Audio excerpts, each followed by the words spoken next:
국민소통위원장님의 소개였습니다. 네, 감사합니다. 그리고요. 네. 네, 안녕하세요. 반갑습니다. 승리를 부르는 이름. 윤석열 정권이 만든 투사 전현희 인사드립니다. 이게 어마어마한 우리 센 언니들과 함께 하게 돼가지고 제가 상당히 긴장이 됩니다. 근데 그 썸네일 보면서 긴장하셨다는데 저는 좀 말랑말랑하고 아주 약한데 그런 느낌이 들어요. 완전 눈이 바뀌신 거야. 그러네. 네, 좋습니다. 네, 제가 요즘은 뭐 투사, 헐크, 전다르크, 뭐 네, 그래서 오늘 우리 함께 하시는 분들 속이 시원하게 해드리겠습니다. 좀 떠는 것 같아요. 근데 왜? 아니고 좀 떨리는 것 이게 같은데. 원래 이게 그래요? 전략이에요. 약하게 보이는 게? 예, 저렇게 예쁜데 말은 저렇게 예쁘게 하는데 내용은 센 거죠. 우리랑 완전 반대네. 예. 네, 어쨌든 감사하고요. 예, 자 그리고 예. 이재명 대표의 언론 특보 김현입니다. 여기선 제가 아마 제일 부드러울 것 같습니다. 예, 부드러운 카리스마로 이현주 의원이에요. 이현주 네. 의원이 자기를 부드러운 카리스마라고 불러요. 그래요? 네. 안 좋아요? 어울려요? 안 어울려요? 네. 아니, 요즘은 김현입니다. 산소 제가- 같은 여자로 바뀐 것 같은데. 또 그래요? 바꿔놨는데 네. 하여튼가 그렇게 불렀어요. 저는 어쨌든 현금. 네, 현금입니다. 네, 저를 현금으로 불러주시면 행복하겠습니다. 어쨌든 오늘 최악의 정권과 맞서는 싸워왔던 사람들 또 앞으로도 가열차게 투쟁할 분들하고 함께 4월의 봄을 맞이하겠습니다. 감사합니다. 김현입니다. 네, 사실은 박수 치고 이 조합은 다 상처를 가진 사람들의 조합이에요. 지금 이 세 분들 여러분 다 아시죠? 최근에 얼마나 지금 고난과 이 고통 세계에 빠져가지고 스스로 그냥 이렇게 의지를 다진 분들이겠습니까? 뭐 전현희 전 위원장님이야 뭐 말할 것도 없고 최민희 우리 소통위원장님도 정말 그 방통위에 정말 끔찍한 7개월 7일 임명 그러니까요. 못 받은 여인입니다. 예, 예, 77.77%의 이재명 대표님하고 비슷하게 7개월 7일. 네. 뭐 이게 너무 일을 안 고생하셨어요, 까먹고 정말. 그럼 본인이 제일 그래도 혜택받은 분이네. 방통위원으로서도 그렇죠. 저는 5일 단식하고 예. 예, 그리고 임기를 마쳤으니까 네. 그나마 이제 여기도 임기 마쳤어요. 마치기는. 임기 마친 두 분. 네, 임기 고난 마치고 속에서. 임기- 못 임기도 들어간 못 분, 마치- 시작을 아니, 못한 분. 아직 시작을 못한 아예 분. 시작을 못하고 본인 스스로가 사표를 던진 분. 네. 그러니까 어쨌든 다들 멋지신 분들이라서 오늘 한번 이분들 요즘 어떻게 근황이 어떤지 한번 들어보고요. 왜 우리가 이 방송을 시작하게 됐는지 각오도 한번 들어보는 시간을 좀 가져보려고 합니다. 최민희 의원님 출마하실 거죠? 저 출마 선언을 했습니다. 하셨죠? 예. 12월 3일 날 출마 선언을 했는데 출마 선언의 방식이 여러 가지잖아요. 그런데 어쩐지 저는 조용하게 스며들어야 될 것 같아서 페북으로 그냥 출마 선언문을 올렸더니 와 정말 언론에서 하나도 안 받았더라고요. 이상민 의원 탈당은 정말 실시간에 속보가 다다다닥 올라오는데 하나도 안 다뤘더라고요. 그때 제가 무슨 생각을 했게요? 무슨 생각했어요? 내 글에 흠잡을 게 하나도 없구나. 그러네 진짜. 네, 왜냐면 되게 우리들 제가 이제 문재인 대표 시절에도 강경 친문이었잖아요. 김현 의원. 아니요. 아이 뭘 앞장서는 친문이었죠. 그래갖고 늘 친문 강경파 였거든요. 네. 그래서 그때도 혹시 제 입에서 김현 의원님 입에서 문재인 대표를 욕하거나 아니면 다른 계파를 욕하는데 그 내용이 과격할 때만 언론에 나요. 그런데 제가 지금은 또 어쩌다가 전 친민주당인데 친명의 대표주자가 된 거예요. 김현 의원님하고 저하고. 왜 그렇게 된 거예요? 워낙 선택한 거죠. 정도를 밟고 있기 때문에. 선택한 그렇죠. 거죠. 예. 바로 그런데 그거죠. 이럴 경우 날라면 어떻게 해야 되냐. 센 말을 하거나. 대표를 욕하거나. 그렇지 대표를 욕하고. 어느 대표요? 이재명 현재 대표를 이재명 비난해야만 대표였구나. 민주당 쪽 그 사람들은 기사를 언론을 써주구나. 탄다. 그래서 제가 다시 읽어보니 정말 흠잡을 게 하나도 없더라고요. 자화자찬. 아니 언론이 보기에 아. 요건 잘못됐으니까 잡고 흔들어야지. 소통관에 가셔가지고 하셨어야죠. 아닙니다. 조용히 스며들어야 네. 합니다. 그래서 참 잘했다. 네, 잘하셨습니다. 근데 지역 언론에선 났습니다. 근데 출판기념회 네. 이제 하실 거잖아요. 네, 12월 16일 날. 어디서 네. 하시죠? 호평고등학교에서 오후 3시부터 합니다. 네, 3시부터 6시까지. 네, 고등학교인데 장소를 대여해 주나요? 아, 그게 이제 네, 그렇습니다. 와, 어떻게 그럴 수가 있죠? 잘 사셨네요. 그래도 김현 의원님은 출판기념회 한 거 났어요, 언론에. 네, 저는 났어요. 고 얘기해 주시죠. 저는 쿠키뉴스에서 나왔죠. 그 정청래 의원이 그 친명 후보들 출판 기념회에 기념회만 참석하시는 찾아다닌다라고 그걸로 이제 났어요? 예, 몇 명 그것도 인용한데 나왔고. 제가 제일 길게 났더라고요. 오, 예. 좋네. 아니 고영인 의원 출판기념회하고 좀 나폴로 했다 이렇게 또 나왔어요. 그거는 또 별도로. 네. 참석자들이 네. 기사 많이 났더라고요. 네, 네. 저는 네, 제가 좀 저는 나게 만들까요? 나게 해드릴까요? 그 오셔가지고 또 세게 한마디 하시면 날 수도 있죠. 아 제가요? 네. 아, 근데 알겠습니다. 정청래 의원하고 홍사훈 기자가 토크쇼를 합니다. 글쎄요. 그렇죠. 이 저기 출판기념회에서 네. 16일 날. 추미애 대표님 출판 기념회도 음. 함세웅 신부님 말씀 가지고 언론에서 또 예, 그 트집 잡을 내용이 있으면 자기들이 보기에 예. 예, 그러면 난다니까요. 전현희 의원은 언제 하세요? 출판 기념회? 저는 최근에 이제 책을 탈고를 다 했고요. 네.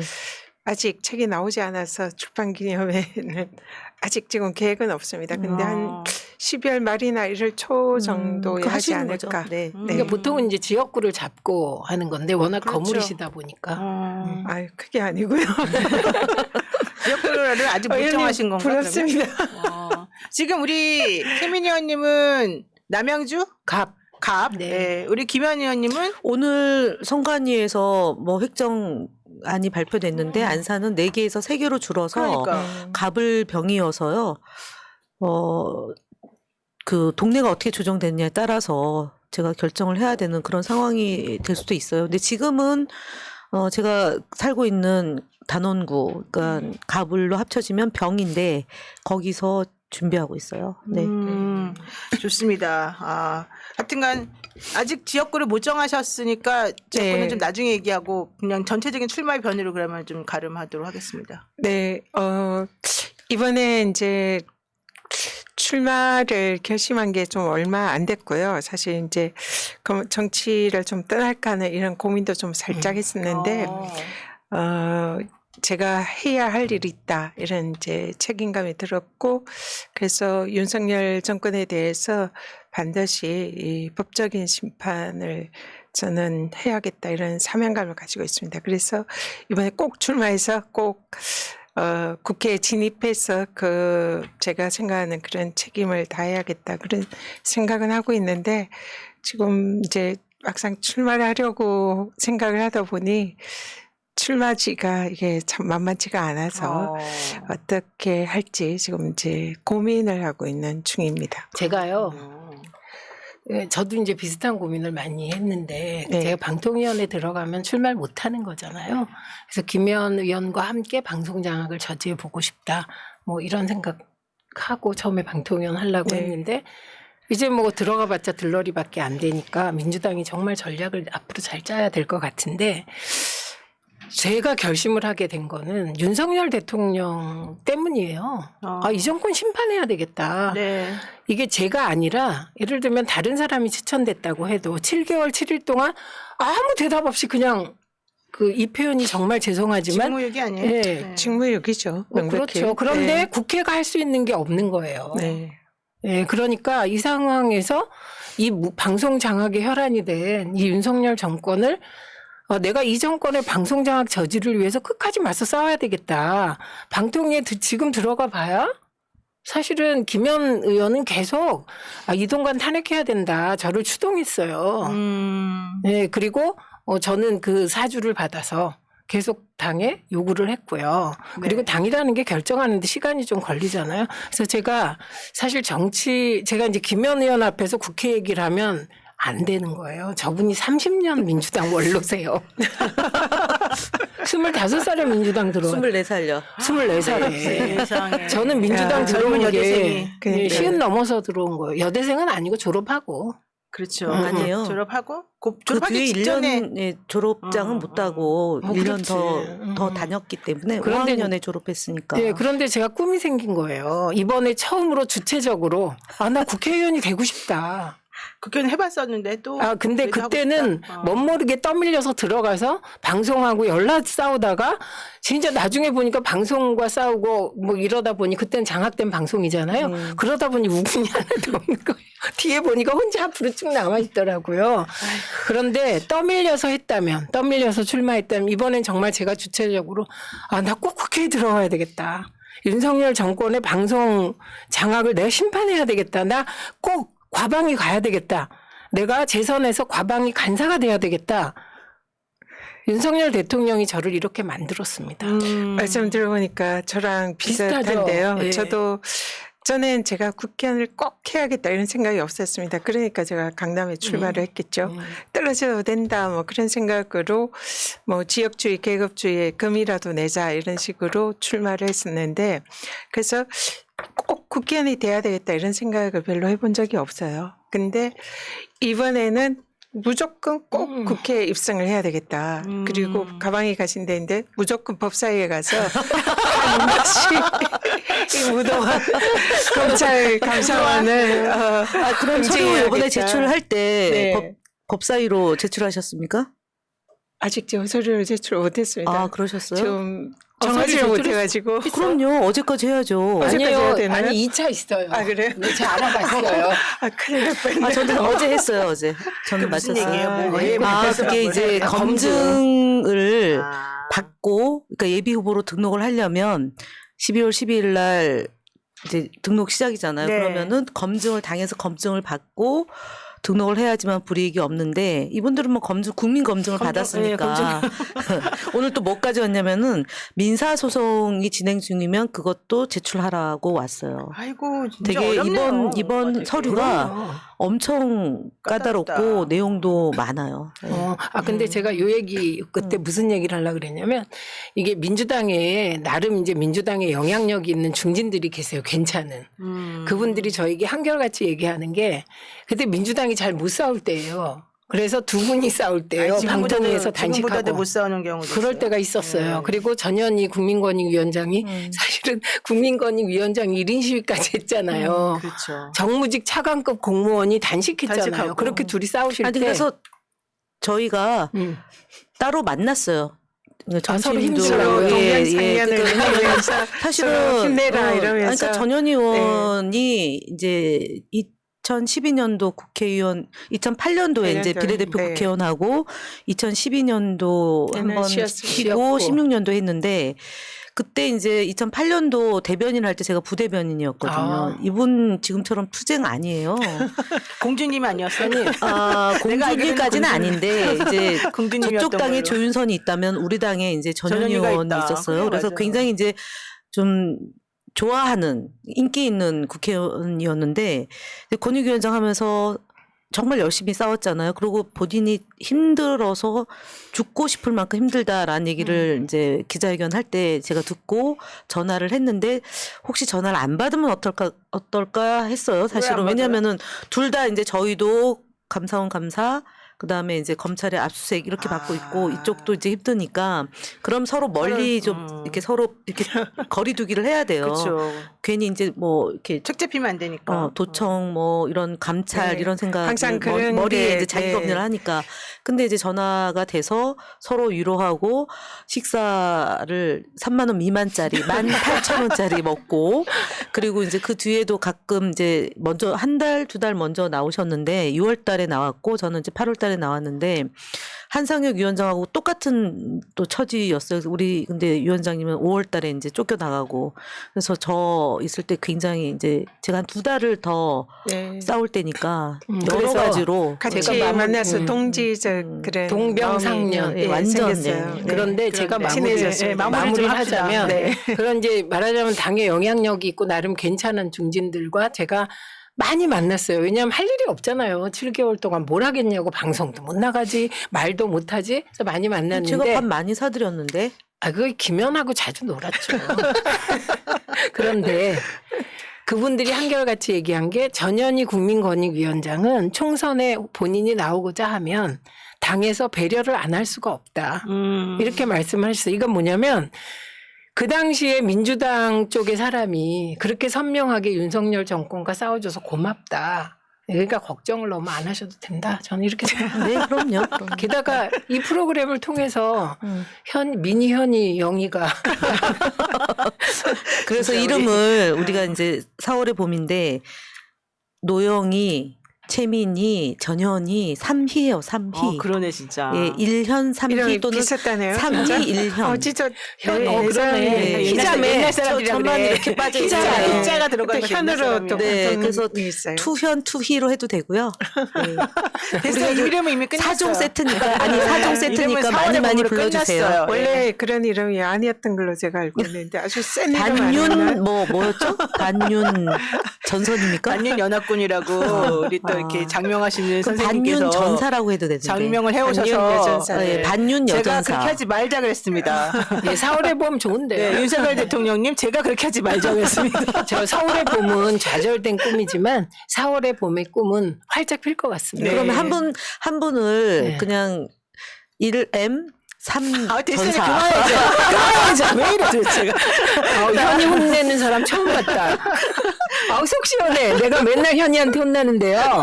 현이 혼나는 걸 이렇게 목도하니까 너무 후배한테 좋아요. 혼나는 거예요. 언니도 그만해 이제. 자, 오늘 그래도 기분 좋은 소식 하나 알려드릴까요? 사실은 홍익표 대표가 김도 법사위원장 사퇴 안 하면은 우리 대법원장 인사청문회 진행 못한다. 그 얘기 어제 했잖아요. 지금 속보 떴습니다. 대법원장 인사청문위원장 김도읍 사임 수용 주호영으로 대체하겠다. 이거 왜 그렇게 된 겁니까? 김도읍 법사위원장이 얼마나 전행을 해들렀으면 아니 이런 전행을 일이 한두 벌어집니까? 개 휘두른 게 아닌데 이번에 결정적으로 이동관 탄핵안을 상정하려면 본회의를 그러니까 한 번 해야 열고 되잖아요. 그 다음날 네. 열어야 되잖아요. 법사위에서 안건이 통과돼야 본회의 법안들이 올라갈 거 아니에요. 그렇죠. 이동관 탄핵안을 막기 위하여 법사위에서 법안 심사를 안 하는 거예요. 그런데 진짜. 거기에 민생 법안들이 수두룩한 거예요. 그러니까 민생 법안 발목 잡는 김도우 위원장은 사퇴하라 이렇게 된 거예요. 네. 그런데 결국은 이제 받아들여졌군요. 네. 그러니까 홍익표 대표가 이미 뭐 목적 달성. 강직한 거 같아요. 너무 잘하시는 네. 것 같아요. 아니 네. 홍익표 대표님이 참 잘하셨고 네. 김도우 위원장도 저는 잘했다고 생각해요. 네, 잘 물러났다 이런 뜻이잖아요.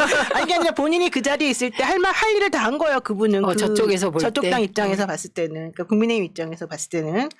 근데 저는 그거 가지고서 언론에서 자꾸 무슨 뒤통수를 맞았는데 물 먹었는데 이건 정말 말이 안 되는 거다. 결국 원하는 거는 이동관 씨 이동관 같은 사퇴. 사람이 쫓겨났고. 차를 내려놓는 게 중요한 거였잖아요. 근데 결국엔 쫓겨난 거잖아요. 네. 말하자면. 근데 그건 목적 달성을 한 건데. 그렇죠. 민주당이 탄핵을 시도하지 않았다면 그렇죠. 안 탄핵안을 했겠죠. 이런 올리지 일이 안 않았다면 나왔겠죠. 이동관 사퇴 안 했을 겁니다. 네. 맞습니다. 네. 네. 그러니까 큰 성과입니다. 사실은 방통위가 그렇게까지 엉망진창이 된 거는 다 이동관 한 명을 위해서 그렇게 했던 것이고. 윤석열을 위해서죠. 그렇죠. 방송 장악을 이동관이 해야 됐을 일은 이제 방송 장악인데 결국 제2, 제3의 이동관이 또 나올 거다. 지금 그런 얘기를 하면서 어쨌든 약간 저주성 발언을 하고. 그러면 제2, 내려갔잖아요. 제3의 탄핵이 있을 거다. 근데 네. 그 얘기로 넘어가니까 말씀을 드리는데 사실은 이동관 위원장은 이제 그 2008년, 2009년도에 최시중 방통위원장 시절에 대변인 홍보석을 하면서 언론 장악을 어떻게 하는지를 기술을 갖고 있었던 거잖아요. 그렇죠.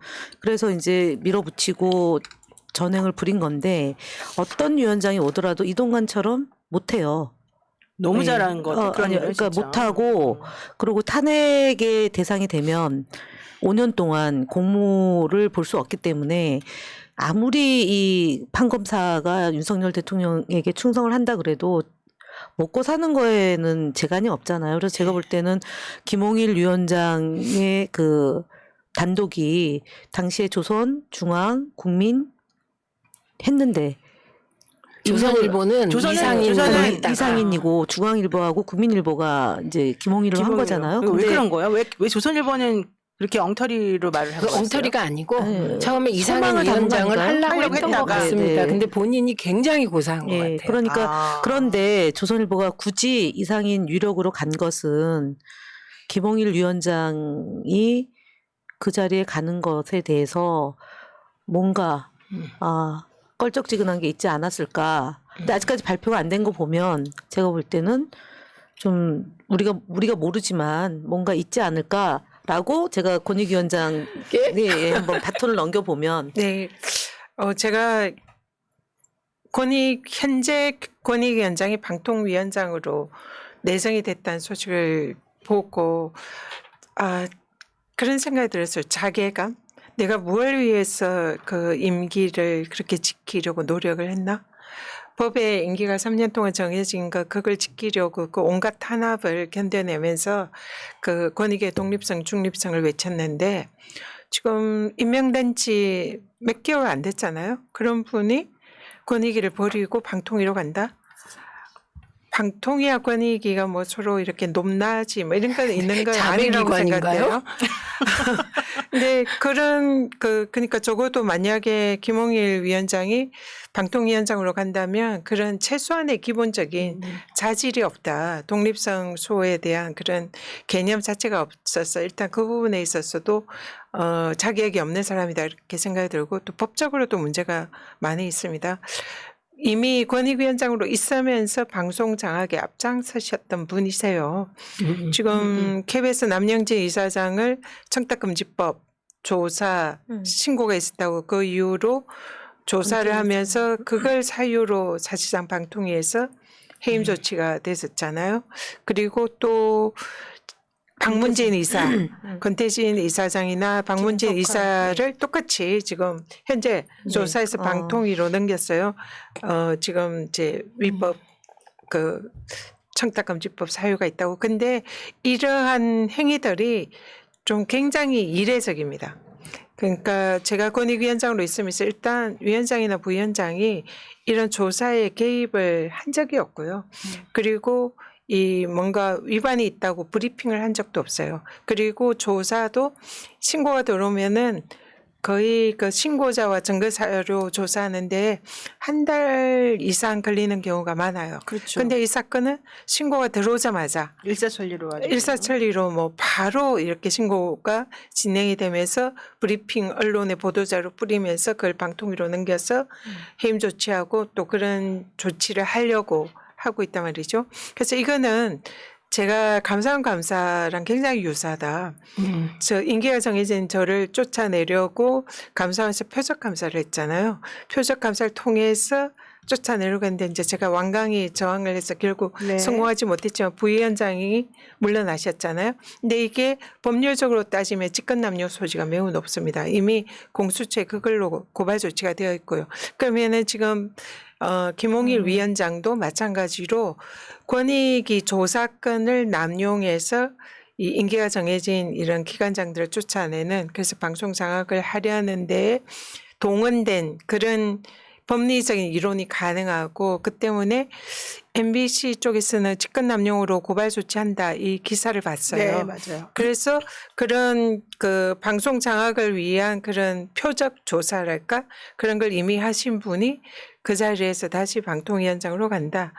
그래서 그것을 완성한다. 그러면은 이거는 직권남용 소지가 매우 높다. 그래서 법률적으로도 굉장히 문제가 있다. 일단 이렇게 중요한 보입니다. 건 이거죠. 원래는 김홍일 권익위원장은 원래는 한동훈 카드 다음에 나오는 법무부 장관으로 하려고 했던 거였잖아요. 본인도 원래 그걸 원했었고 그랬는데 그래서 그때까지만 사실 권익위를 지금 이제 임시를 맡고 있는 거나 마찬가지였었어. 좀 정리 좀 하라는 의미에서. 그런데 이상희 방통위 부위원장은 이거는 그러니까 판사 출신이잖아요. 그분은. 그러니까 판사 출신이랑 검사 출신이 그래서 다른 거예요. 내가 봤을 때는. 그것도 있고 방통위원장으로 갈 때 이상인 부위원장이 어쨌든 본인이 고사를 그렇게 엄청나게 한 거는 자기가 생각할 때 뭔가 문제가 있을 수 있다고 그러니까 지금 그 생각한 문제가 거겠죠. 이상인 위원장이 이제 직무대행을 하고 싶죠. 왜 안 하고 싶겠어요. 그렇죠. 그리고 본인이 서울대 법대 나와서 윤석열 대통령하고 같은 연배인데 전문성이 본인이 있죠. KBS 이사를 연임을 한 분이기 때문에. 근데 이제 YTN 문제가 있잖아요. 네. 그 유진기업의 변호사를 했고 거기에 따르는 이제 기피 신청이 들어갔는데 직무대행을 하면 바로 탄핵의 대상이 되잖아요. 이분의 경우는. 그렇죠. 그러니까 길고 오래가는 유연으로 가늘고 길게 오래 가고 싶다 이런 그렇게 거겠죠. 가는 거로 예. 봐야 될 것 같고요. 예, 예. 그 다음에 김홍일 위원장은 제가 지금 전현 의원이 얘기를 들어보니까 전문성이 없는 게 아니네요. 전문성이 방송 있네요. 장악의 장악에 대한 전문성이 전문성이 그래서 전문성이 있는 권익위 거죠. 위원장 하면서 몇 달 동안 갈고 닦은 실력이 있어서 그래서 지금 대통령이 설득을 했대요. 주말 동안에. 그러네. 그래서 네. 막 설득했더니 너밖에 없어. 아니, 그러니까 그러니까요. 너가 이제 형이지. 형밖에 없어. 이제 이래가지고 본인이 오케이를 이제 했다는 얘기인데 그럼에도 발표를 불구하고 안 하는 거 사실은 보면 아직은 네. 방통위원장 그렇게 꼭 가고 싶어하는 것 같지도 않아요. 솔직히 아니 그러니까 말하면. 지금 이제 요 대목 그러니까 이게 이동관을 사퇴시킨 거잖아요. 탄핵 몇 시간 앞에. 그렇죠. 그럼 이건 자진 사퇴 시켰어요. 그러면 이거는 방송 장악을 예를 들면 뭐 몇 달 동안 이동관이 탄핵된 상태에서 방통위가 몇 달 비는 것보다는 사퇴시키고 뭐 위원장 임명하는데 한 달이면 되는데 이거 이제 그 방송 장악에 잃어버린 시간을 단축하겠다는 거잖아요. 그렇죠. 그래서 보통 그냥 주말에 방통위원장을 발표할 것이다. 이 예측이 많았어요. 사퇴까지 시킨 마당에. 그렇죠. 예, 그런데 원래 정해놓고서 사실은 사퇴하는 거죠. 그렇죠. 보통은 네. 이런 경우. 근데 발표를 못했어요. 월요일 날 할 줄 알았어요. 월요일 날 또 못했어요. 오늘 할 줄 알았어요. 또 못했어요. 이게 왜 그럴까? 근데 이거 자기 손에 피 묻히는 거거든요. 김용일 그 위원장 입장에서 보자면 내 손에 피를 엄청 묻혀야 되는 상황인 그렇죠. 거 이제 방통위를 가게 되면. 근데 굳이 그렇게 할 필요가 사실은 없거든요. 법무부 장관이 훨씬 낫지 자기 입장에서 그러니까 보자면. 이동관 위원장이 사실은 주랭랑 친 거 아닙니까? 자기는 이제 오히려 더 마음이 좀 편할 수도 있어요. 이 5년 자리를. 동안 어. 5년 동안 공직에 못 가니까 막판에 이제 고심을 해서 본인이 사표를 던지고 이제 용산에서 수용한 건데 김홍일 위원장도 사실은 목전에 있는 YTN 문제와 연합뉴스 TV 그거 해결하기 문제가 쉽지 않고. 그렇죠. 그렇게 되면 이분도 마찬가지 그런 곤란한 상황이 그러니까 되니까 그래서 그런 거지. 예, 예. 네, 저울질하고 이미 있는 거 아닌가 권익에서도 직권 남용 그런 걸려 이제 있고 예, 문제가 있고 또 여기 와서 2인 체제잖아요. 그러면은 2인 체제에서 그런 중대한 사항을 결정하거나 이러는 것도 직권 남용 소지가 매우 높고 근데 인사청문회를 물론 통과 못해도 임명을 할 테니까 그런데 뭔가 있을 그 수 과정에서 있죠. 저는 상처를 많이 받겠죠. 몇 가지 가능성이 있는 것 같아요. 우선 첫째는 지금 우리 노변이 얘기한 대로 본인이 이걸 하고 싶을까? 전혀 나 같으면 안 하고 싶어. 그리고 솔직히 절대 안 하고 싶어. 방통위원장이요.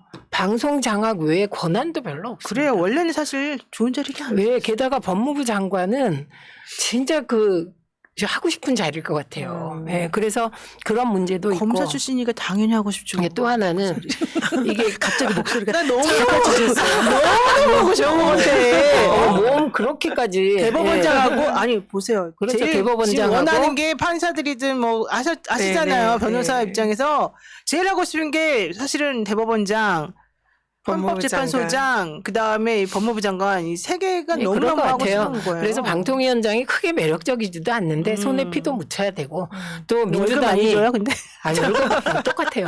탄핵 당할 그런데 가능성도 높고 그런데 그렇죠. 방통위는 그 소위 그 카드가 액수가 적어요. 5명이 나눠 써야 되기 때문에. 그러니까 적어본다. 독임제하고 달라요. 법무부 장관은요 쓸 돈도 얼마나 많은지 몰라요. 그렇죠. 특별비도 있어요. 저희 조그만 그런 조직이에요. 가능성 가 있어요. 있고 근본적인 거고 두 번째는 이분이 권익위원장으로 갈 때 인사청문회를 피해서 가는 거다라는 얘기가 돌았었어요. 그렇죠. 네. 거의 장관급 기관장 중에 유일하게 청문회 안 안 하는 하죠. 네. 기관이에요. 네. 그래서 이번에 괜찮다. 나도 좀 시켜줬으면. 나중에 꼭 하시기 우리 지금 바랍니다. 개정안이 올라가 있습니다. 저기 청문회 저는 하는 거. 인사청문회 대상으로 네. 먼 미래에 법무부 장관 하시기 바랍니다. 그런데 아이 참. 인사청문회라는 게 지금은 어마어마하게 부담이 됩니다. 미주알 고주알 다 드러나기 때문에 그리고 이게 그렇죠. 언론이 보도를 안 하고 봐주면 된다? 그거 없어요. 이번에는 예. 제가 무서울 것 제가 볼 때는 한 군데에서는 이를 악 물고 그러니까 누가 그렇죠. 되더라도 방통위원장에 네, 그렇죠. 물망에 오르는 사람은 사운을 걸고 싸울 때가 이를 악 물고 있는 데가 한 군데 플러스 한 군데가 있어요. 1 플러스 1. 1 플러스 플러스 1이에요. 0.5. 아니 1 그렇습니다. 플러스 1이죠. 그냥 말을 영점오 해요. 도 말을 있잖아요. 해. 말을. 네? YTN하고 MBC. 그렇고 네. 연합뉴스의 경우도 연합뉴스도 이번에 오늘 나왔어요 발표가. 예. 이번 사건을 계기로 해서 좀 더 우리들이 어떻게 일을 해야 되는지 내가 알겠다 이 취지로 오늘 그나마 오늘 연합- 말했어요. 근데 연합- 거기는 을지병원이 스스로 거의 철회 했기 때문에 불가능한 거니까. 아니, 근데 아, 그게 아니라 그러니까 이렇게 쉽게 넘어갈 수 있다는 것에 대해서 그렇죠. 자괴감을 그렇죠. 느꼈다는 맞아요. 거죠. 맞아요. 네. 그렇기도 하고 어쨌든 을지재단이 연합뉴스 TV가 사장까지 똘똘 뭉쳐서 을지재단 안 된다 입장을 그랬지. 밝혔기 때문에 이게 쉽게 정리가 되는 겁니다. 그러니까 그러면 네 스스로의- 군데네요. 그렇죠. 근데 내가 네 보기엔 군데가 더 있을 것 같아. 아니, 솔직히 그게 혼자만 사실은 있겠어. 더 있어요. 그러니까 과징금 방송 네 받은 군데, 데 있잖아요. 아니 방송 네 군데 하고 JTBC 도 그다음에 열받을 것 이제 같아. 종이신문 두세 군데 하고 그다음에 이제 라디오 매체가 예를 들어 아침부터 저녁까지 시간대를 나누어서 그리고 또 우리 유튜브도 많이 있잖아요. 그러면은 못 버티죠. 이게 조선 미디어 그룹도 이상인 위원장으로 간다고 보도했다가 그러니까 그게 저는 그렇죠. 김홍일 네. 위원장이 거론되고 있는 걸 조선일보가 모를 리가 없죠. 네, 그런데 그런데도 불구하고 그렇죠. 쓴 이유는 이상인을 밀었던 거예요? 아니 제가 볼 그거보다는 때는 안정적으로 걱정을 가는 한 것 거죠. 아니겠는데. 걱정을. 그렇게 봅니다. 그래서 그 청문회에 대한 부담이라고 그렇게 우아하게 얘기할 건 아니고 예를 들면 털어서 먼지 안 나는 사람이 없다는 신념으로 우리 쪽을 털잖아요. 네? 그런데 그렇죠. 그거에 10분의 1만 털어도 사실 인사청문회 정상적이라면 통과하기 힘든 경우가 많은 것 같아요. 청문회도 굉장히 부담스러울 거다 생각이 들고 또 지금 아까 얘기했지만 그 공수처에 고발된 제 사건이랑 굉장히 유사해요. 그래서 이게 만약에 감사원이 구속되거나 이제 처벌을 받게 되면 같은 형식으로 처벌을 받을 가능성이 상당히 그리고 높거든요. 가만히 안 있을 것 같습니다. 네, 1인시 네, 저희 셋이 어떻게 1인시 제가 지킨 권익인데 세 분 다 1인시 하신 분들. 네. 방송 장악을 방송통신이요. 어떻게 저지하려고 제가 던졌는데 네, 그렇죠. 저는 이동관 검사가 사퇴하라. 그러니까 우리가 세 어. 사람이 같이 한번 네, 해야 이제 돼요. 합동으로 네. 1인실, 세 명이 3인 시위를 어, 해야 3인 되겠네. 시위를 아니 해야 3인 되네. 시위를 그냥 신고하고 하면 돼요. 네, 네. 집회 옆에서 제가 아니, 사회 각자 봐드릴까요? 따로 릴레이로 아니 해야 그리고 돼요. 공수처하고 법무부하고 방통위가 같이 과천에 나란히 있잖아요. 그렇지, 네. 맞아. 우리 세 사람이 네. 두 눈 부릅뜨고 반드시 네. 이 그대로 호락호락되게 하지는 않을 거다. 네. 그래도 네. 어쨌든 승부수를 던졌으니까 이제 결과가 나와야 되는 거잖아요. 저는 이동관 사태는 제가 봤을 때 일단은 판정승이에요, 솔직히 네. 말해서. 그래서 네. 저는 그거 자체만으로도 아, 이 사람들이 그래도 이제 이렇게 세게 민주당이 밀어붙이니까 결과적으로는 이걸 전략을 어쨌든 바꾼 거잖아요, 말하자면. 그렇게 하나씩 무너지는 거구나라는 생각이 저는 솔직히 좀 들었고. 네. 그래서 저는 요즘에 하는 민주당이 하는 일에 되게 박수를 솔직히 좀 쳐주고 싶어요. 네. 그동안에 너무 나약하고 그 맨날 쓸데기 없는 뭐 역풍 얘기만 하루 종일 하고 막 이래서 가지고 내가 좀 이해가 안 갔었는데. 저 많이 혼내셨잖아요. 뒤에서. 제가 엄청나게 내가 막 욕을 바가지라고 막 그랬었는데 어쨌든 중요한 건 요즘 하는 거 보세요. 김건희 특검도 지금 네, 할 겁니다. 당연히 네. 하겠죠. 이제 네. 8일 날 지금 한다는 거 아니겠습니까? 게다가 지금 요즘 이제 분위기 자체를 저희들이 여론조사 이제 맨날 하는 거 돌려보고 내용을 들여다보게 되면 이게 지금 어떻게 흘러가고 있거나 사람들이 어떻게 생각하고 있거나가 다 나오거든요. 그리고요. 여러분이 언론을 보시면 민주당이 일방적으로 밀리고 언론을 보면 민주당은 저는 이 표현을 별로 안 좋아하는데 비명천지 같아요. 민주당이. 왜냐면 언론만 언론만 보면 보면? 비명 의원들만 다뤄줘요. 비명을 지르는 거죠. 아니 그 다뤄줘요. 네, 그런데 생각해 보십시오. 엑스포가 119대 29로 우리가 완전 참패했는데 KBS가 석패했다고 했어요. 이건 국민들을 바보로 아는지. 석패 뜻을 모르는 줄 아는 거 예, 같아. 석패는 0.73%로 대선에서 졌을 때. 석패라고. 완패죠. 완패죠. 네. 그런데 참패. 참패. 그런데 네. 그 엑스포 실패하고 유치 실패한 날 그 여론조사에서 지지율이 한 여론조사는 6% 7%가 떨어졌더라고요. 국민들은 언론이 아무리 그래도 아, 그럼요. 예, 그러니까 이게 팩트를 구분하시고 진실을 확실히 아신다. 만약에 언론대로 갔으면 김태우가 20% 이겼어야 되잖아요. 그렇죠. 네, 맞습니다. 그렇죠. 네. 근데 어쨌든 대통령의 스타일이 이제 만천의 사람들이 다 알게 된 거죠. 말하자면 네, 네. 그분이 이제 자기한테 좀 자기가 듣기 싫은 소리 하는 것 자체는 아무리 그 진실이든 뭐든 상관하지 않고 그 말 하는 사람은 혼내준다는 거잖아요. 그러니까 그 말이 제대로 안 들어가고 언론까지도 거기에 부화 내동하여 늦은 아부성 기사를 계속 써내서 이렇게 된 거잖아요. 근데요. 근데 제가 그 잠깐만. 박홍근 위원장, 우리 박홍근 네. 전 원내대표랑 박진 장관이랑 대화한 하는 거 국회에서 이제 아, 지중당 네네. 하는 거 보셨잖아요. 네, 맞습니다. 그 얘기를 해요. 박홍근 원내대표가 이런 얘기가 있다는데 최선을 다했습니다. 그랬더니 박진 정부는 그 최선을 표정 다했어요. 보셨어요, 박진 장관? 사실 박진 장관이 그런 사람은 아니었거든요. 근데 네. 이번에 왜 개각에서 빠진 거예요? 글쎄. 박진 장관이야말로 정말 이 참패에 대한 제대로 책임을 된 게 하나도 지고 없는데, 사실은. 물러나야 외교 되는데 관련해서. 왜 물러나지 대안이 않고. 없지 없겠죠. 않을까요? 대안이 아니 없겠죠. 사실은 외교부 차관했던 사람이 6개월 만에 장관으로 가는데 대안이 없어서 그런 건 아닐 것 같아요. 아니에요. 내가 듣기로는 편해서 그런 거 아니에요? 대신 이건- 영어를 다 하시고. 아, 그렇죠. 아니 뭐 그런 것도 당연히 있겠죠. 설마 영어 때문에 그러겠어? 설마라뇨. 영어잖아. 진짜 진지하게. 진짜 왜 그래? 아니 순방 가가지고 나 지금 머리핀 대통령을 잃어버려서 신경 쓰고 있는데. 대통령을 대신해서 먼저 가서 어, 그 대화를 나누고 에스코트하고 이런 거 다 박진 장관이 의전 비서관도 지금 공석이잖아요. 박진 장관이 정말 의전 비서관 노릇을 톡톡히 해가지고 의전 비서관이 공석이잖아요. 그나마 이번에도 전 정권 탓이 아닙니다. 이거 가지고 좀 분위기 바뀌었어요. 박진 장관이 제가 봤을 때는. 근데 나가고 싶은 거죠. 장관을 나가고 그만하고 싶대 진짜로. 장관을 그만하고 싶어서 솔직하게 얘기하는데도 안 자르는 거잖아요. 외교부 라인이 음. 그러니까 이 정통 관료 출신들, 이 공무원 출신들의 그 외교부 사람들이랑 이 박진 장관이나 뭐 이렇게 몇 명하고 이게 완벽하게 지금 물과 기름처럼 지금 흐르고 있어가지고 내부적으로 지금 갈등이 엄청나게 많다는 저는 거 아니에요. 언제나 외교관이 아닌 외교부 장관이 있을 때 그렇게 외교관 출신들이 장관을 엄청나게 예, 그렇게 무시하고 합니다. 네. 하죠. 한데 네. 그래도 그 동안에는 이렇게까지 사고를 치거나 이렇게까지 문제 있거나 이렇게까지 창피하진 않았다는 거잖아요.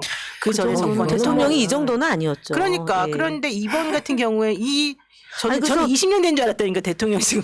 아니 그래서 지금 박진 장관이 경질을 돼야 되는데 안 되는 이유는 의전 비서관 역할까지 하고 있기 때문에. 아니, 그래서 제가 대안이 없다. 대안이 그게 대안이 없는 그게 게 대안이 안 하고 없는 싶어하는 거예요. 그러니까 안 하고 싶어하는 거 차관들도 그거는 국회의원 하고 싶겠죠. 그렇죠. 근데 나가서. 그분이 또 아니, 이런 문제 같은 말이에요 우리 지금. 그렇게 같은 얘기하는 다른 거예요. 얘기하는 것처럼.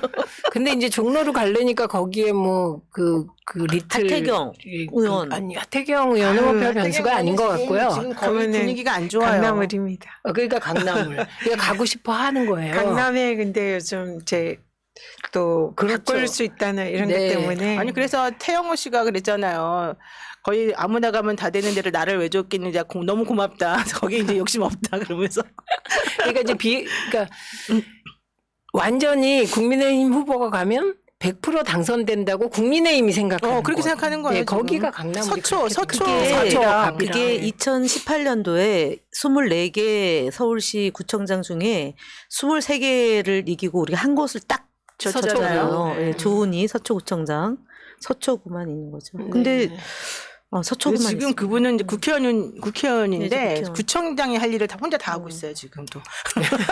뭐 경로당 사업에 뭐 얼마를 갖다 줬다니 네, 이러면서. 어쨌든 박진 장관은 참 교체 그 윤석열 날리지를 못하는 대통령 거죠. 입장에서는 노가다님이 박진을 민주당에서 영입하세요 이러는데. 그 외자네요. 진영 장관을 영입하듯이 네. 네. 자 어쨌든 화 좀 내지 마요. 표정 너무 무서워요. 근데 무섭게 해봐야 귀여워요. 너무 귀여워. 내가 네. 좋아하는 언니. 네. 자 어쨌든 말씀하세요. 그래서 김건희 여사랑 박진 장관하고는 친한가 봐요? 난 몰라요. 아 그래요? 그 박진 장관하고 김건희 여사는 스타일이 그렇게 맞는 스타일은 제가 보기엔 아니에요. 친할 것 같지는 않아요. 왜냐면 어쨌든 친할 것 같지. 건희 여사님께서 좋아하는 스타일은 아닐 것 같아요. 스타일 아세요? 알죠? 디오르? 그건 모르겠고 어쨌든 네. 그분을 좋아할 것 같지는 않은데 뭐 그런 거랑 무관하겠죠. 네. 네. 자 지금 김건희 여사의 얘기를 자꾸 하고 싶어 하시는 것 같으니까 하겠습니다. 주제를 바꾸려면 띵 한번 쳐야 되는 거 아닙니까? 네. 너무 시끄럽다. 이거 나 이거 해보고 싶긴 했는데. 오늘 그거 하고 싶어서 MC 하는 거죠. 아 나는 앞으로 계속 MC만 할 거예요. 자 여러분이 응원해 주시면 제가 열심히 하겠습니다. 김건희 여사의 그 디올 가방 맞죠? 그다음에 샤넬 뭐 화장품. 화장품. 예. 자 지금 이 보도가 서울의 소리에서 나왔고 장인수 기자 이제 MBC 장인수 기자가 뭐 MBC에 재직할 때 했냐 뭐 어쩌냐 이제 난리가 지금 쳤는데 그러니까 장인수 기자가 나 다 까겠다 이런 이렇게 나왔어요. 근데 오늘 이제 나온 핫한 뉴스 중에 하나는 이겁니다. 그걸 JTBC에서 딱 받아서 그거를 방송할 생각을 했을까? 이 상황에서 나는 JTBC가 가끔 가다가 좀 이상한 것 같아요.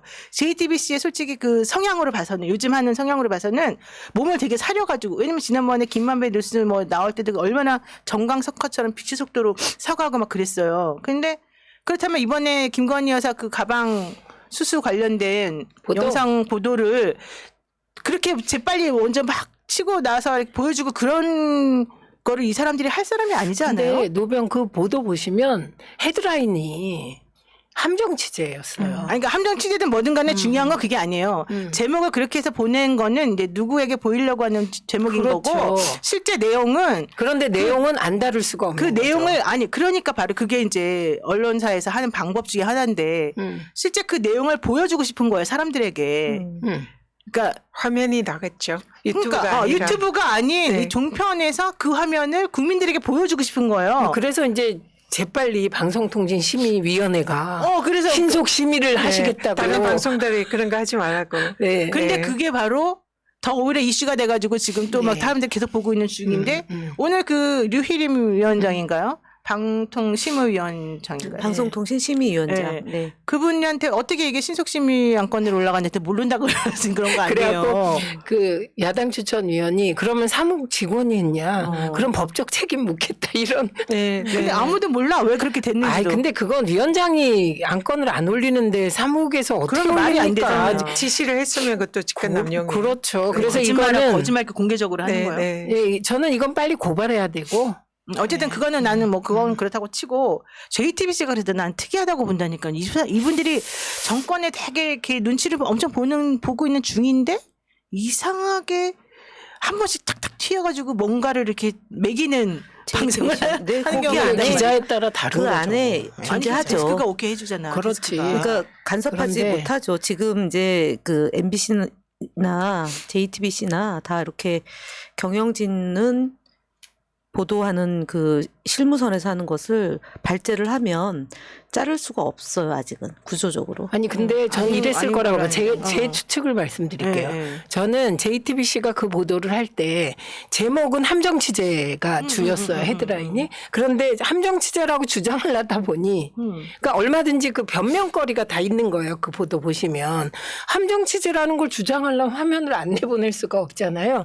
그러니까 JTBC가 그걸 내보낼 때는 저는 적어도 방송들이 이렇게까지 델리트할 거라고 생각을 안 했다고 봐요.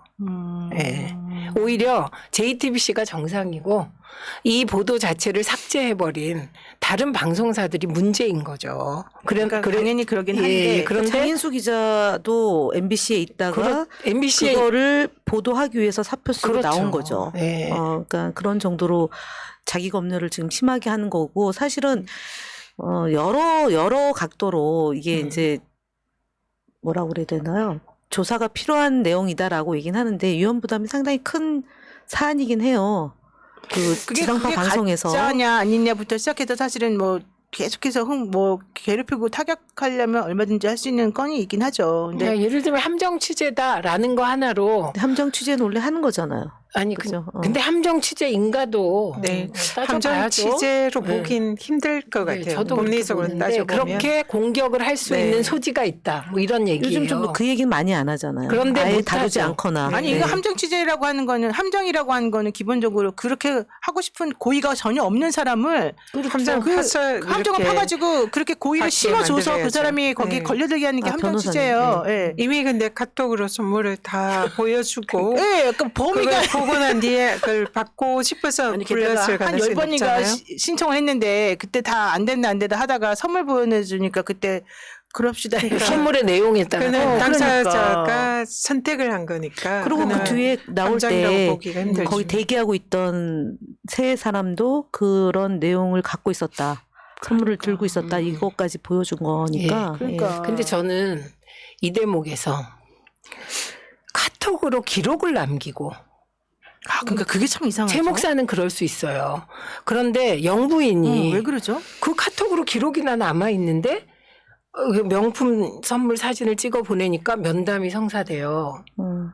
그러면 신경 쓰이잖아요, 보통은. 아니 그죠? 지난번에 이명수 기자가 한번 그렇지. 당한 게 그런데 있으면 아니 그래서 대통령이 되고 영부인이 된 지 사실은 몇 개월 안 되기 때문에 잘 대통령의 몰랐다? 자리와 영부인의 자리의 무게.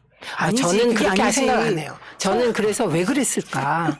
그건 뭐냐면 검찰총장 아니, 출신 그러니까. 대통령을 남편으로 가지면 그냥 겁나는 게 없을 것 같아요. 그리고 또 하나는 이명수 기자의 서울의 소리 있잖아요. 네. 그게 뭐 폭로되면 엄청난 일이 벌어질 것 같은데 그 내용에 보면 대통령이 되고 나면 알아서 소위 다 해. 수사기관이 알아서 다 네. 해주고 그리고 언론?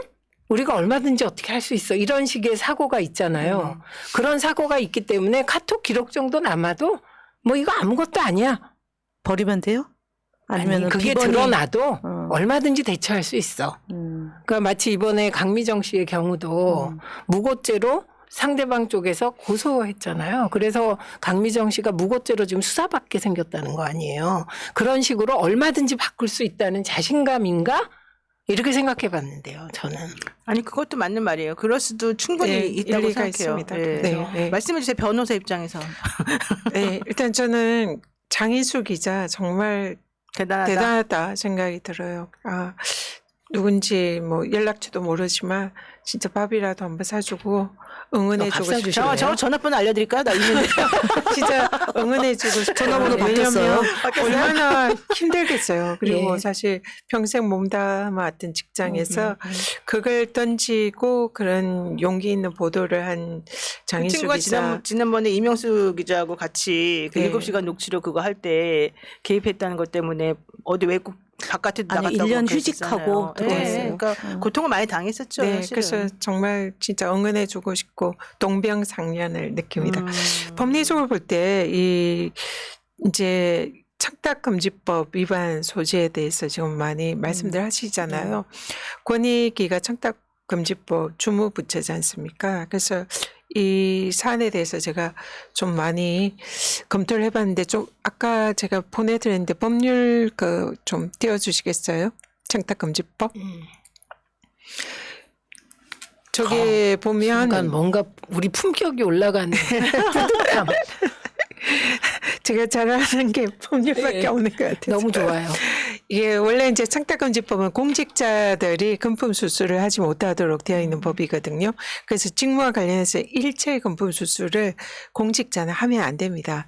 그래서 근데 이 사안은 공직자 배우자잖아요.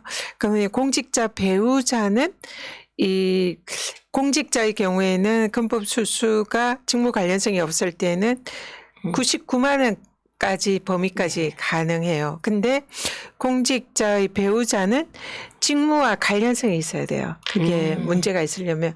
그런데 이 공직자가 보통 공직자가 아니잖아요. 대통령이잖아요. 그러니까 직무의 범위가 매우 포괄적이기 때문에 이거는 직무 관련성 인정될 소지가 매우 높습니다. 그러면은 공직자의 배우자가 직무와 관련하여 금품을 수수한 경우에 처벌하는 게 청탁금지법인데 거기에 해당할 소지가 높고 그리고 무엇보다도 이 이제 법 위반일 경우에는 이제 징역 3년 이하 벌금 3천만 원 이하 벌금 규정이 있는데 이걸 처벌받는 사람이 배우자가 아니라 공직자죠. 네. 대통령이에요. 그러니까 윤석열 대통령이 만약에 김건희 여사의 이 직무 관련성과 이 청탁금지법 위반이 알았다면. 확인이 되면 윤석열 대통령이 이거는 법적으로 책임을 져야 되는 말지 거예요. 하나가 더 쌓이는 거예요? 그러면 아니, 아는 순간에 원래는 돌려줘야 탄핵 돼요. 사유가 될 수 있는 거죠. 보고를 해야 되죠. 네, 반환 그리고 창고에 있다는데. 또 이것을 공직자가 배우자가 이제 이걸 받은 것을 알았을 경우에는 신고를 해야 즉시 돼요. 신고해야 되죠. 즉시 뭐 권익이나 감사원이나 수사기관에 신고를 해야 되는데 지금 이 대통령이 이걸 언제 알았겠습니까? 거기 나와요. 그 녹취록인가 보면. 거기 카톡을 네. 그 김건희 여사에게 보내고 수석들에게 장희수 기자가 보냈다고 하더라고요. 그러면 그 점에 알았을 그 거라고요. 점에 알았다고 11월 22일인가 아마 날짜가 그런 것 같습니다. 그러면 그때 알았는데 그러면 즉시 신고를 해야 되거든요. 신고를 안 한 것도 이 법 위반이에요. 그렇죠. 그리고 또 아까 화면 한 번만 더 띄워주세요. 법률 두 번째 보면 즉시 반환을 해야 돼요. 반환 창고에 넣어놓으면 안 되나요? 안 되죠. 안 되죠. 그 제공자에게 즉시 반환을 해야 됩니다. 근데 최 제가 목사님한테 좀 궁금한 건 샤넬 화장품을 썼겠죠. 여태까지 보관을 하고 있을까? 그거는 이제 6월달에 샤넬 화장품. 네네. 근데 나는 보관하고 있을 것 같아. 왜냐면 너무 많이 봤거든. 솔직히 집에 가보면 저도 사실 선물 받거나 뭐 제가 산 거나 화장품들이 많이 있잖아요. 네. 그러니까 뜯지도 않고 놔둔 것도 진짜 많거든요. 어머, 저 하나 주세요. 옛날에 일단은 그는 초등학교 선생님 지금 그는 잠깐 샜고요. 네. 죄송한데요. 저는 세셨어요. 일단은 근데 즉시 나는 반환을 해야 됩니다. 화장품이 참 그냥 모자라요. 다시 돌아오세요, 빨리. 그래서 신고를 하고 반환을 해야 되는데 그거는 공직자가 지는 책임이에요. 그래서 대통령께서는 지금이라도 즉시 신고를 하시고 즉시 반환을 하셔야지. 즉시도 이미 지나고 이미 지났어요. 지났죠. 반환도 네. 안 될 것 같아요. 더 중요한 건 지금 보관 창고가 있다. 그리고 보관 창고에 반환. 보관하라는 거는 법에 없습니다. 그리고 그거는 보관이 아니죠. 네, 그는 저희가 예전에 법 위반에 아무런 문제가 없습니다. 청와대에 제가 있을 때 외국 순방을 하고 오면, 그러니까 필수 수행원 그다음에 일반 수행원들이 선물을 받아요. 카타르에 다녀왔는데 저도 받았거든요. 근데 시계가 되게 무거웠어요. 그러니까 그래서 이거 좋다. 그리고 사진만 찍어놨어요. 그랬더니 하루 만에 그 연락이 와서 총무비서관실에서 연락이 온 건 반환해라. 왜냐하면 그때 이제 수행원들이 다 받은 거니까 필수 수행원들이 받은 물품과 일반 수행원이 받은 물품이 가격 차이가 나는 거예요. 카타르는 사실은 지금도 제가 요번에 카타르 다녀왔잖아요. 이게 반환 창고에 진짜 있는지 궁금한 게, 만약에 지금 얘기처럼 대통령 내외분이 받았을 것 같거든요. 카타르는 워낙 돈이 많은 나라여서 그래, 막 선물을 잘 선물을 주는군요. 줘요. 근데 선물을 공식적인 선물이 있고 비공식적인 선물이 있어요. 그럼 이것도 반환됐는지 아니 그 그러면 상임위 반환 운영위원- 창고가 있다는 얘기 아니죠. 반환 창고라는 게 그냥 어디 저 금고 안에 있는 게 아니고요. 다 이렇게 방 다 하나를 모아서 그냥, 방 하나를 그냥 모아놨다. 다 모아서 반납하면은 이제 그 대통령 비서실에서 보관하는 그런 공간이 존재하는 거죠. 근데 이거는 그런 게 아니라 사적으로 받은 거잖아요. 경호실에서 그 이제 검측을 하고 준 거잖아요. 지하에서 들어와서 1층에 갔다가 다시 지하로 온 거니까 그걸 대통령 부인이 쥐고 있는 걸 어떻게 하겠어요. 계속 모든 들어간 건 건데. 기록이 돼야 되잖아요. 되죠. 네. 대통령과 영부인의 다 기록이 되죠. 경우에는 네. 다 기록을 하고 그리고 공적인 선물, 이제 국가 간의 공적인 선물은 그는 이제 보관을 하겠지만 예, 예. 이거는 공적인 선물이 아니라 사적인 선물이니까 이거는 신고하고 반환하고 또 무엇보다 착취금지법 위반. 이거는 100만 원을 무조건 초과하는 거니까. 운영위원회가 예. 운영위원회가 소집이 됐나요? 네, 지금 운영위원 제가- 소집을 민주당이 요청했는데 네, 안 그 받아주죠. 결과가 아직 없어요. 이거는 사실은 국정조사죠. 국정조사나 네. 특검으로 가야 할 네. 그런 사안으로 보입니다. 근데 이게요 보니까 특검으로 갈 사안, 국정조사로 갈 사안이 진짜 너무 너무 많은 많아. 겁니다. 네. 근데 이 사안은 국민적 관심사예요. 정말 관심사더라고요. 저는 사실은 300만 원 정도 된다고 그랬잖아요. 디올 뭔지 모르지만. 가방이 그게 엄청 비싼 건 줄 알았어요. 아니, 그건 싼 거죠. 그랬더니 싼 거라고 해서 그들은 이제 저는 말을 보탤 게 없는데. 그것도 이해가 안 가는 게, 사실 그분이 명품을 그렇게 많이 갖고 계시고 관심도 많으시면 300만짜리 사실 안 받을 수도 있거든요. 근데 그보다 훨씬 비싼 거를 더 맨날 볼 넥타이 거 아닙니까? 하나가 1,000만 원 넘는 것도 있다는 거 아니에요. 그러니까. 그죠? 명품은. 잘 모르겠어요. 그래요. 그 얘기를 저는 2만 원짜리 목도리만 보고 있어가지고 이게 얼마나 이게 비싼 겁니다. 예쁘잖아요. 1,000만 원짜리 넥타이도 있습니까? 그렇대요. 다이아몬드가 네, 있나요? 그래서 그러면? 저는 그 명품의 세계는 끝이 없는데 영부인의 명품을 보는 그 가격에 대한 안목이 그 정도이시지 않나. 저와 비슷하지 않나. 그냥 봉투만 이렇게 그렇죠. 가지고 갔던 거 아닌가요? 아니. 안에 내용물 같이 다 보였었나요? 하여튼 모르겠어요. 이명수 기자가 그 백화점에서 그 똑같은 거를 이제 이미 찍고 그러고 사가지고 들어간 거잖아요. 네. 아, 참 희한한 일입니다. 아니 어쨌든 절대로 있을 수가 네. 없는 일이 일어난 거죠. 일상이었던 거죠. 그동안 그렇지. 말씀하셨던 것처럼 특수부 검사의 부인으로서 중수부 그다음에 검찰총장 때 왜 그 근데 행사들을 많이 그러면 하셨잖아요. 대통령이 거부권 행사하겠습니까? 어떻게 되겠습니까? 저는 할 거라고 봐요. 네, 그러면 엄청 저는 욕을 할 얻어먹을 거라고 텐데. 봅니다. 그래도 할까요? 저는 할 거라고 봐요. 그러니까 그런 거 안 한 것 하지 않고 조국 장관이 그랬잖아요. 특검을 받으면 가정이 파탄나고 뭐 이런 얘기를 했잖아요. 그 특검을 뭐 안 받으면 대통령 뭐 어떻게 되고 뭐 이런 얘기를 했잖아요. 조국 장관이. 써있네. 국힘 결코 응하지 않을 생각. 그래 저렇게 응하지 않는 건 방어를 못 하겠다. 이 소리로 조국 이해가 장관이 되죠. 그 얘기했어요. 뭐라 그랬더라?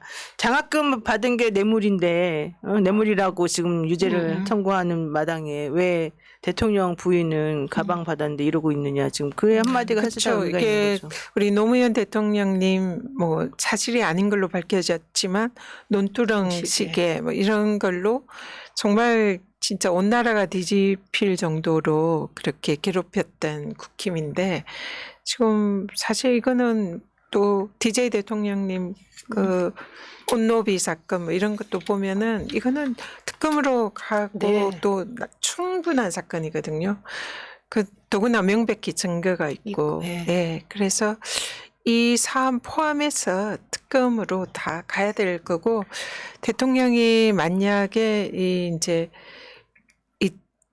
여태까지 그 대통령과 관련된 이런 특검이 있었는데 이걸 이제 거부를 한다면 사실 그 후폭풍은 굉장히 근데 예, 또 심각할 거다 생각. 빠져나갈 구멍이 있을 것 같아요. 사실은 그 가방을 이렇게 꺼내서 보여준 게 아니라 이렇게 딱 겉에만 사진 찍어서 이렇게 보여주고 또 가서 줄 때도 그냥 겉에만 딱 이렇게 주지 않았어요? 봉투? 근데 정황이 이렇게 그러니까 얘기하잖아요. 정황은 그런데 뭐 이런 걸 다 저는 영화에서 보면 개그 프로그램이나 이런 거에서 보면 거절을 딱 하는 장면이 아니라 거절하는 척하면서 받는 걸 개그로 하잖아요.